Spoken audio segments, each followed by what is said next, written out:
Hello అండి. ఈరోజు recipe ఏంటి అంటే ఆనియన్ పకోడీ అండి. ఆనియన్ పకోడీ అంటే ఎంతమందికి ఇష్టమో కామెంట్ చేసి చెప్పేయండి. మొదటగా ఒక బౌల్ తీసుకొని ఒక పెద్ద సైజు 3 ఆనియన్స్ని తీసుకొని నిలువుగా కట్ చేసుకొని ఎనుల్లా కట్ చేసుకోవాలి. కట్ చేసుకున్న తర్వాత 2 పచ్చిమిరపకాయలు, కొంచెం చిన్న ముక్క అల్లం అవన్నీ కట్ చేసుకొని ఒక బౌల్లోకి వేసుకోవాలి. ఆ తర్వాత 2 కప్పుల శనగపిండికి 2 స్పూన్ల బియ్యం పిండి వేసుకోవాలి.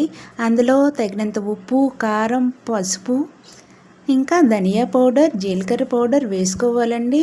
వేసుకున్న తర్వాత ఫ్రెష్ కరివేపాకును వేసుకొని బాగా మిక్స్ చేసుకోవాలి. మిక్స్ చేసుకున్న తర్వాత దానికి సరిపడినంత వాటర్ వేసుకొని బాగా మిక్స్ చేసుకోవాలండి.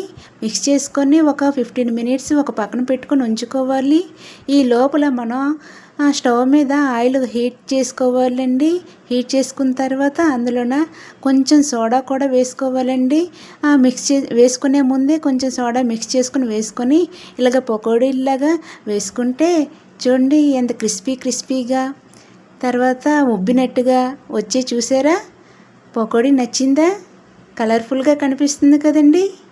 నచ్చితే లైక్ వేసుకొని సబ్స్క్రైబ్ చేసుకోండి.